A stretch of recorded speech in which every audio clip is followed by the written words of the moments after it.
جی السلام علیکم، میرا نام ہے خالد سعید۔ آج میرے ساتھ جو ہے میرے استاد اور انتہائی تجربہ کار اپنی حکمت کی فیلڈ میں حکیم سید شاہ صاحب، جن کا ایکسپیرینس تو میں کیا بتاؤں، جب بھی میں ان سے ملاقات ہوتی ہے میری تو مجھے بہت کچھ سیکھنے کو ملتا ہے۔ ان کا پرسنل ایکسپیرینس جو حکمت میں ہے ماشاءاللہ 42+ ایئرز، اور وہ جو ہے انسٹیٹیوٹ کے پڑھے ہوئے، ایسے نہیں کہ جیسے پاکستان میں کہیں گلی محلوں میں جو حکیم ہوتے ہیں اس طرح کا کوئی نہیں۔ ماشاءاللہ شاہ صاحب جو ہیں انسٹیٹیوٹ کے پڑھے ہوئے کوالیفائڈ ہیں۔ باقی شاہ صاحب سے جانتے ہیں کہ شاہ صاحب آپ کہاں سے پڑھے ہوئے ہیں؟ الحمدللہ ہم پاکستان سے فارغ التحصیل ہیں۔ ہمارا بورڈ جو ہے وہ اسلام آباد میں ہوتا ہے اور اس کا کالج کراچی میں ہے، جامعہ طبیہ شرقیہ لاہور میں بھی ہے اور حیدرآباد میں بھی ہے، اسی طرح مختلف شہروں میں ہے پاکستان کے۔ تو لیکن اس کی سند ملتی ہے بورڈ سے، بورڈ ہے اسلام آباد میں۔ اچھا، تو وہاں شاہ صاحب آپ یہ فیلڈ جو ہے حکمت کی، یہ آپ نے چوز کیوں کی؟ اس کا ایک پس منظر ہے پیچھے ماشاءاللہ، اور اس میں ہمارے دونوں والدین نے ہمیں بڑی ترغیب دی، بڑی اس کی تربیت کی اور ہمیں بتایا، تو ہمیں احساس ہوا کہ اس کو جاری رکھیں۔ تو ہمارے بڑے بھائی صاحب مرحوم وہ اور ہم دونوں نے ایک ساتھ ہی داخلہ لیا تھا، ایک ساتھ ہی فارغ التحصیل۔ 4 سال کا مکمل کورس ہے یہ۔ جیسے بھی آپ نے تشریح کر دی کہ ہم عطائی حکیم نہیں ہیں کہ ابا کی جگہ تخت سنبھال کے بیٹھ گئے، باقاعدہ ان سے پڑھا بھی ہے، اور باقاعدہ والد صاحب کالج میں بھی پڑھاتے تھے، گھر میں بھی پڑھاتے تھے۔ اور الحمدللہ یہاں پہ میں مینشن کرتا جاؤں کہ شاہ صاحب سے میں نے جس قسم کا بھی ان سے تشخیص اور نسخے کی وہاں سے ان سے بات چیت کی ہے، جس قسم کے بارے میں بھی، جس بیماری کے بارے میں بھی، تو ماشاءاللہ شاہ صاحب نے جتنا بھی ان کی تشخیص کی ہے اور ان کے بارے میں کوئی نسخے جو ہیں مجھے ریفر کیے ہیں، تو ان سے زبردست افاقہ ہوا ہے، یعنی 100% ماشاءاللہ۔ تو شاہ صاحب کو تو میں انشاءاللہ راضی کروں گا کہ ان فیوچر جو ہے اس طرح کی ویڈیوز ہم پوسٹ کرتے جائیں، جس میں آپ اپنے کویسچن بھی کرتے جائیں اور جس قسم کی بیماریاں بھی ہوں۔ لیکن فی الحال شاہ صاحب جو ہیں ابھی کافی بیزی ہیں، تو اس وجہ سے ابھی وہ سلسلہ تو ہم شروع نہیں کر پا رہے۔ لیکن بہرحال آج کا ٹاپک جو ہے وہ، کیونکہ جشن آزادی 14 اگست آ رہا ہے پاکستان کا،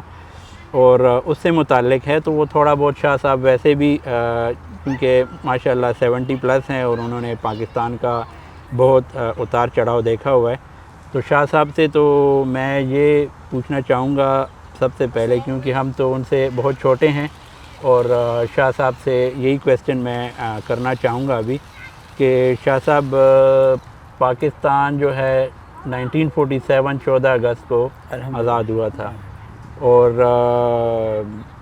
کیا آپ کو لگتا ہے کہ وہ واقعی آزاد ہوا تھا یا یعنی ہوگا؟ اصل میں جن لوگوں نے پاکستان بنانے میں محنت کی اور بنایا، اور اس میں ہمارے بڑے بڑے علماء اور بڑے بڑے لیڈر اور آخر میں قائد اعظم رحمۃ اللہ علیہ کی سب کی کوشش سے پاکستان وجود میں تو آ گیا 14 اگست 1947 کو، اور بڑی قربانیاں دی ہیں اور ہر طرح کی قربانی دی ہیں مسلمانوں نے، خون کی، جان کی، مال کی، عزت کی، سب قربانی کے بعد وجود میں تو آ گیا، لیکن وہ سہر نہیں سکا، اس کو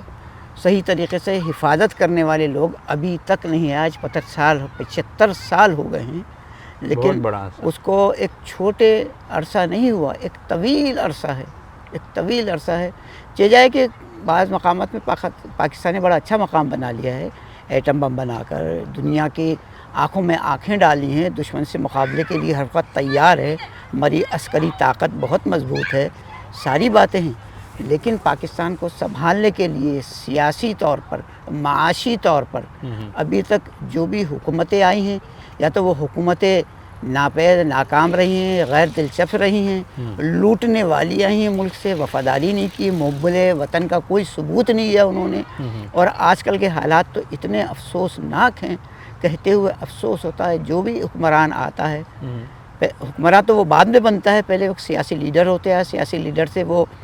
لوگوں سے عام ہمدردیاں حاصل کرتا ہے، اس کے بعد جب اقتدار میں آتا ہے تو عوام کو اور ملک کو، ملک کے حالات کو وہ بھول جاتا ہے، اپنی جیب بھرتا ہے کسی بھی طریقے سے، اور ملک سے فرار ہو جاتا ہے اور اپنی اولاد نسل کے لیے وہ پیسہ جو کہ قوم کی امانت ہے، جو کہ قوم کی امانت ہے، ان کو لوٹانا چاہیے، جیسے کہ ہوتا ہے اور طریقہ ہے پوری دنیا کا۔ اور پاکستان کے پیسے لوگ کھا کے جمع کر کے لے کے باہر چلے جاتے ہیں، سب لوگ جانتے ہیں، اس میں زرداری بھی شامل ہے، اس میں آپ کا نواز شریف بھی شامل ہے، اس کا بھائی بھی شامل ہے، اس کا بھتیجا بھی شامل ہے۔ اسی طرح ملک کے مختلف علاقوں میں آپ دیکھ لیں لوگ دولت چھین کے لے آتے ہیں۔ تو المیہ یہ ہے کہ ہمیں اس وقت ایک مختصر وقت میں ایسے شخص کو منتخب کرنا ہے جو ذمہ دار بھی ہو، ایماندار بھی ہو، محب وطن بھی ہو، ایک اچھا مسلمان بھی ہو، اور انسانیت کا اور مسلمانوں کا لوگوں سے درد رکھتا ہو، ان کے مسائل کو جانتا اور سمجھتا ہو، اور اس آزادی کو اگر منایا جائے تو اس خوشی اور مسرت سے منایا جائے کہ آئندہ آنے والا سال ہمارے اس گزشتہ حالات سے اور معیشت کے برے حالات سے بچتے ہوئے اس قوم کو ترقی کی راہ پہ گامزن کرے گا۔ یہ ہر مسلمان پاکستانی محب وطن کی خواہش ہونی چاہیے، ہماری بھی یہ خواہش ہے۔ اب ہم قریب 70 سال تو نہیں ہوئے، 70 کے قریب ہی ہیں، 2-3 سال، لیکن جو دیکھا ہے دنیا میں، یہی دیکھا، اپنے ملک کے نعرے لگاتے ہوئے دیکھا، اس کی خدمت کرتے ہوئے دیکھا، اچھے لوگوں نے کام بھی کیے ہیں، بڑے اچھے لوگ بھی گزرے ہیں، لیکن خراب لوگوں نے اچھی چیز کو، آج کل کے جو کرنٹ حالات ہیں پاکستان کے موجودہ سیاسی اور معاشی حالات ہیں، بدترین حالات ہو گئے ہیں تاریخ میں، کیا پاکستان کی مکمل 75 سالہ تاریخ میں وہ اتنے بھیانک حالات نہیں آئے ہوں گے جب آ گئے ہیں۔ ملک بینک کرپشن کبھی بھی ہو سکتا ملک کا دیوالیہ۔ اب ہماری نظر میں ایک حکمران رہنے کے بعد ابھی وہ سیاسی لیڈر واپس بن گئے دوبارہ، عمران خان، اس شخص نے محنت کی 3.5 سال میں، ایسا نہیں ہے کہ اس نے محنت نہیں کی ہے، اس نے 3.5 سال میں وہ کر کے دکھا دیا جو یہ 30-50 سال 70-74 سال میں یہ لوگ کوئی بھی سیاسی لیڈر ہو یا فوجی ڈکٹیٹر ہو، کوئی کچھ کر نہیں سکا پاکستان کے لیے۔ تو اب لوگوں کو آنکھیں کھولنی چاہیے، پاکستانی عوام کو مخلص ہونا چاہیے، اپنی سیاسی سوچ کو بدلنا چاہیے، اپنی اس بات کو اچھی ایک آدمی نظر آ رہا ہے، سامنے آ چکا ہے، اللہ تعالیٰ اس کو ہمت دے، طاقت دے، قوت دے، اس کو زندگی دے، اور ایک اچھا مسلمان سربراہ بنائے، اور پوری دنیا میں پاکستان کا نام پیدا کرے اور اسلام کا بول بالا کرے یہ شخص۔ ہمیں امید ہے اور عوام سے توقع ہے کہ ہماری اس 14 اگست آنے والی کو اس نئے ارادے سے، نئے عزم سے منایا جائے کہ ہم آنے والے لوگوں کو، اچھے لوگوں کو منتخب کر کے لائیں گے، تاکہ آئندہ آنے والے سال کی جو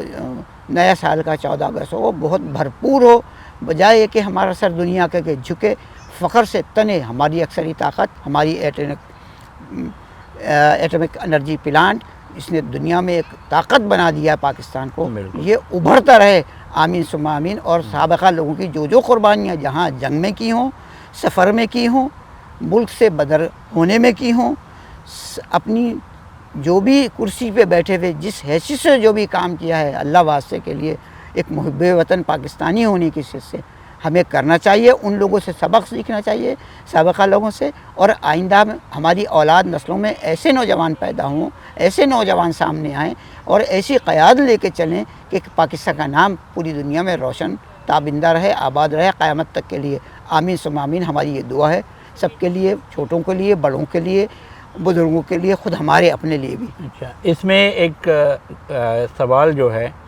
کہ جب وہ جیسے عمران خان صاحب ہیں، وہ کوئی سخت فیصلے کرتے ہیں، ظاہر ہے ان کا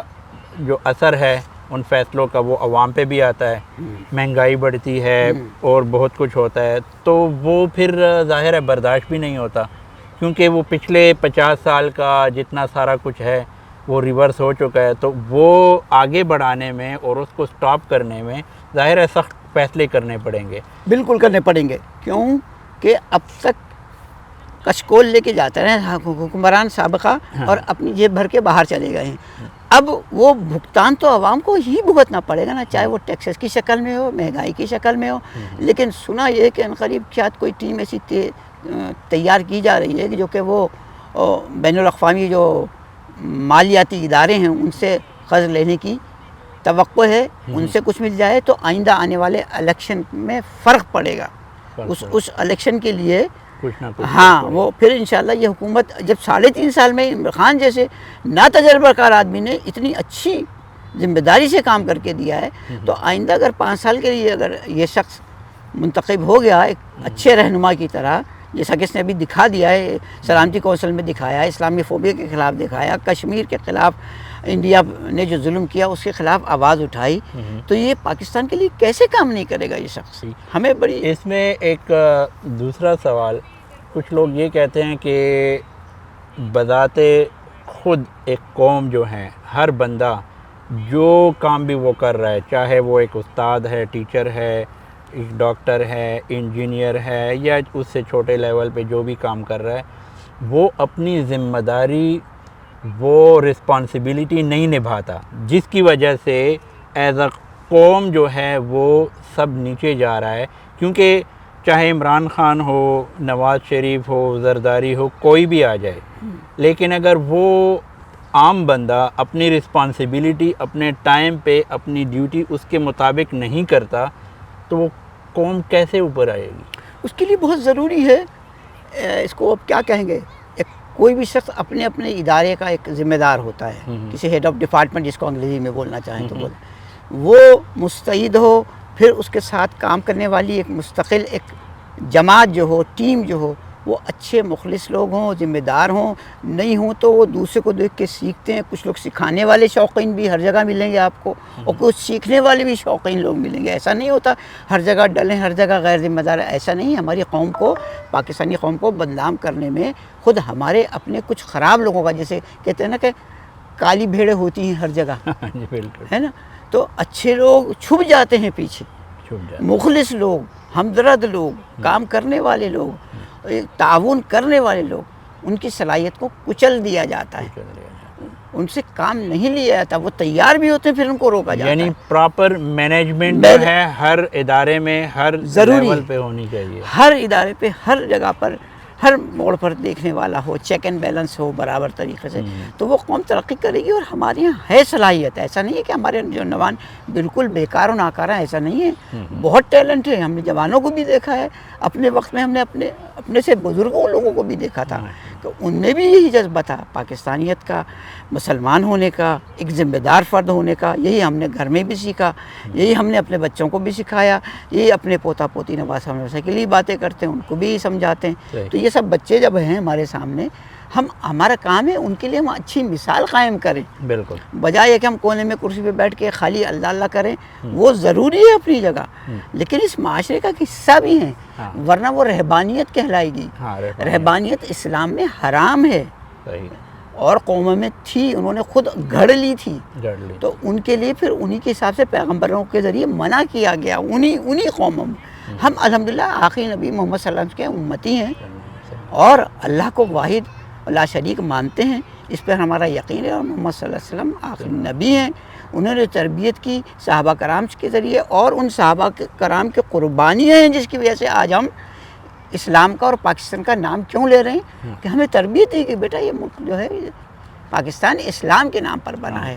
تو نام تو ابھی تک وہی چل رہا ہے، لیکن عملی طور پر وہ کاغذوں میں رکھا ہوا ہے، یا عملی طور پہ وہ ساری بدعنوانیاں ہی عروج پر ہیں، ساری بدعنوانیاں. وہ ہم یہاں ذکر نہیں کر سکتے، سب جانتے اور سمجھتے ہیں. بس اللہ تعالیٰ ہم کو وہ جذبہ دے، اور ایک گروہ اور جماعت ہو کر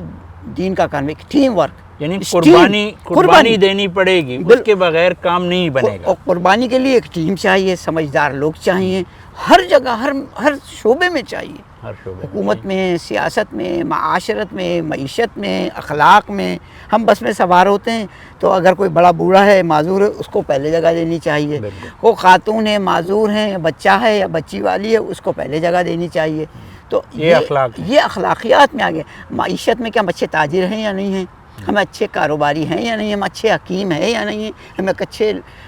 وکیل ہیں یا نہیں ہیں. Check and balance. تو یہ سب. اور جو دفتر میں سرکاری کام کرتے ہیں تو ان کو اپنی جگہ اپنی ذمہ داری کا احساس رکھتے ہوئے کہ ہم یہاں سے عقل حلال کما رہے ہیں، ہماری یہ ذمہ داری ہے، اس سے بڑے افسر کی یہ ذمہ داری ہے. جب اس چیز کو لے کر چلیں گے تو معاشرہ خود بخود صحیح ہوگا. ایک اچھا آدمی سے 10 اچھے لوگ پیدا ہوں گے، وہ 10 اچھے لوگوں سے 100 اچھے بچے آگے اس سے رہنمائی حاصل کریں گے، اور قوم اور ملت کے لیے وہ ایک مثال بنیں گے. یہ پیغام ہے ہمارا. صحیح بات. صحیح بات. تو شاہ صاحب آپ سے اب جو ریکویسٹ میری ہے کہ آپ کب ٹائم دیں گے انشاءاللہ کہ ہم وہ حکمت کا سلسلہ بھی وہ ویڈیوز جن سے لوگوں کو انشاءاللہ کافی فائدہ, جو میں سمجھتا ہوں بہت زیادہ فائدہ ہوگا ان کے جتنے بھی آپ کو معلوم ہے, جیسے بہت سارے ایسے یوٹیوب پہ چینل بھی ہیں آپ کو پتہ ہے جو کہ حکمت میرے خیال میں 1% بھی نہیں جانتے, لیکن وہ اس طرح کے نسخے اور یہ سارا کچھ جو ہے اس کی پرچار کر رہے ہیں جو کہ بہت نقصان دہ ہے. میں آپ کو شاہ صاحب آپ خود بتا دیں کہ جیسے وہ ہے نا کہ نیم حکیم خطرہ جان, وہ بڑا خطرناک ہے. ہاں, تو وہ آپ خود بتائیں کہ وہ کتنا ڈینجرس ہے, جتنا لوگ اور وہ کھلے عام جو ہے وہ نسخے جو ہے شیئر کر رہے ہوتے ہیں, ان کو پتہ نہیں ہوتا کہ اس کی تاثیر کیا ہے, کون سے بندے کو دینی چاہیے, کیا اس کے سارا کچھ ہے. میں نے تو شاہ صاحب سے کافی الحمدللہ سیکھا ہے کہ ہر نسخہ ہر بندے کے لیے اس کی حالت میں وہ نہیں ہوتا. آپ ہر نسخہ ہر بندے کو نہیں دے سکتے. ہمارے پاس بہت سارے, آپ کی بات پوری ہو گئی تو بہت مریض آتے ہیں, تو شاہ صاحب, حکیم صاحب, یہ اخبار میں پڑھا تھا, یہ خالہ نے بتایا تھا, یہ ماموں نے بتایا تھا, یہ چچا نے بتایا تھا, ہمارے دوست کے ماموں نے بتایا تھا, یہ ہمیں یہ دوا کھائی فائدہ تو نہیں ہوا. اب ان بیچاروں کو یہ نہیں پتہ, جس طرح اللہ تعالیٰ نے قدرتی طور پہ 4 موسم بنائے ہیں, اسی طرح اللہ تعالیٰ نے ہر انسان کے بدن میں 4 چیزیں رکھی ہیں. اس کو ہم اردو میں اخلاط بولتے ہیں, جیسے خون, بلغم, صفرا, سودا, یہ 4 ہر انسان میں ہوتے ہیں, چاہے سرد ملک میں رہتا ہو چاہے گرم ملک میں رہتا ہو. اسی کی کمی بیشی کی وجہ سے صحت مند بھی رہتا ہے, اور اسی کی کمی بیشی کی وجہ سے انسان بیمار بھی ہوتا ہے. تو وہ پہچاننا حکیم کا کام ہے. اب آپ کوئی دین کا مسئلہ پوچھنے جائیں گے تو کہ چلتے ہوئے مسلمان نمازی سے تو نہیں پوچھیں گے, آپ کسی عالم کے پاس جائیں گے, یا مفتی کے پاس جائیں گے, یا خدا نہ خاصہ کسی کے بچے نے کسی کو نقصان پہنچا دیا ہو تو وکیل کے پاس جائیں گے, میرے بچے نے وہاں سے دکان سے چوری کر لی تھی, تو عام آدمی کو, یا پھر سمجھدار قابل وکیل کے پاس جائیں گے نا, کہ میرے بچے کی نجات کا کیا رستہ ہوگا, اس کو پولیس لے جائے گی یا لے جانے والی ہے. تو اسی طرح یہ پیشہ ایسا ہے, اس میں متعلقہ آدمی سے رجوع کرنا نہایت ضروری ہے. بالکل, چاہے آپ ڈاکٹر کے پاس جائیں, منع نہیں ہے, لیکن مستند آدمی کے پاس, مستند آدمی. آج کل بہت سے لوگ جگہ جگہ حکیم کے پاس چلے گئے, 4 دن دوائیں انہوں نے کھرل کر لی, تو اپنے آپ کو سمجھ لگے میں بہت بڑا حکیم بن گیا ہوں, تاکہ مطب بھی کھول لیا, چل بھی رہے, اور یا کسی کے پاس جو ہے 8-10 نسخے آ گئے, بس اور وہ ہم سے پرچار کر رہا ہے. ہم سے کہا کہ حکیم صاحب ہم تو یہ کر رہے ہیں. ہم نے کہا بھائی آپ خدمت کے جذبے, ہم نے یہی سیکھا. ہم یہاں بات کاٹ کے اپنی ایک اور بات بتائیں, جب ہم سیکھ رہے تھے, پڑھ رہے تھے, والدین سے بھی, استاد بھی تھے ہمارے کالج میں بھی, تو یہ سیکھا بیٹا یہ ایک معزز پیشہ ہے, شاہی پیشہ ہے, لیکن خدمت کی غرض سے کرنا ہے. غریب کی کریں, امیر کی کریں, خدمت کا جذبہ ہو. اور یہ مریض کا راز آپ کے پاس امانت ہے. مریض کا راز کوئی یہ سمجھتا ہے کہ حکیم صاحب کو بتا دیا, حکیم صاحب 10 آدمی کو بتائیں, ایسا نہیں ہے. ہمارے سبقوں میں سے اولین سبق یہ تھے والدین کے, بیٹا مریض کا راز آپ کے پاس امانت ہے, بالکل, کبھی اس میں خیانت نہیں کر رہی ہیں. کتنا قریبی رشتہ ہو, لیکن اس کا پیسہ پروفیشن یا پیشہ نہیں ہے, اس سے کیا کسی سے بھی آپ اس کا اظہار نہیں کر سکتے. چاہے آپ کا لائف پارٹنر ہی کیوں نہ ہو. کبھی کسی موقع پہ بیوی پوچھ لے, وہ مریض آیا تھا, اس کو کیا بیماری ہے, امانت ہے یہ. ہم نے کمٹمنٹ کی اپنے والدین سے, عہد کیا ہے کہ ہم وراث اپنے ساتھ ہی رکھیں گے, ہمارے ساتھ ہی قبر میں جائے گا. ہاں, مریض کا کوئی رشتہ دار آیا ہے, وہ معلوم کرنا چاہتا ہے, ساتھ بیٹھا ہوا ہے, کیا میرے ابا کو, میری بہن کو, میری بیٹی کو, میری بیوی کو یا بھائی کو یہ تکلیف ہے, اس کو کیا بتا سکتے, تو ان کو رہنمائی کی حد تک تو بتا سکتے ہیں کہ آپ یہ احتیاط کریں, یہ چیز نہ کھلائیں, یہ چیز کھلائیں, یہ احتیاط کریں. لیکن ایک عام آدمی کو دوسرا مریض آ کے پوچھے, حکیم صاحب اس مرض, میں نے فلاں مریض بھیجا تھا, اس کو کیا مرض ہے, یہ نہیں بتا سکتے. تو یہ امانت ہے, راز ہے. انشاءاللہ ہم ضرور وقت دیں گے, ضرور وقت نکالیں گے اس کے لیے, لیکن اس کو قسطوار رکھ لیجیے گا آپ, جیسے آپ کی سہولت ہے, جیسے ہمیں سہولت ہوگی بتائیں گے. آپ آئیے, ہم بیماری سے شروع کریں گے, پہلی بیماری سے شروع کریں گے, اسی بیماری کے ملا کے تفصیلاً بتائیں گے. اور وہ پھر ایسا سلسلہ بھی کر سکتے ہیں کہ اس میں مطلب لائیو جا کے جو ہے ہم انشاءاللہ بعد میں انشاءاللہ کہ اگر کوئی کویسچن ہو اور وہ براہ راست بندے کے سے متعلق بھی ہو سکتا ہے، اور جنرلی ایسا کچھ ہو سکتا ہے اس میں کہ لیٹ سے کوئی ایسا نسخہ شیئر کیا جائے جو جنرل ہو، جو عام بندہ یوز کر سکتا ہو، اور اس کی بھی آپ کچھ کنڈیشنز، کچھ شرائط بتائیں بالکل، کہ اگر آپ کی یہ شرائط ہیں، اس طرح آپ کی یہ ایج ہے، آپ کا مزاج ایسا ہے، یہ ساری شرائط ہیں، تو پھر آپ یہ نسخہ یوز کر سکتے ہیں، ورنہ آپ نہیں یوز کر سکتے۔ آپ کو ضرور کسی متعلقہ طبیب سے، حکیم سے یا ڈاکٹر سے رابطہ قائم کرنا پڑے گا، اپنا اندازہ اور غیر سے استعمال نہیں کرنا ہے۔ ہاں، یعنی آپ ایک جو بھی آپ شیئر کریں گے اس میں سے ایک کرائٹیریا آپ دیں گے، اور اس کرائٹیریا پہ اگر اترے گا کوئی تو پھر جا کے ہو سکتا ہے۔ بالکل بہت شکریہ شاہ صاحب ٹائم دینے کا، اور امید ہے کہ لوگوں کو کافی فائدہ پہنچا ہوگا۔ آج تو ڈسکشن ویسے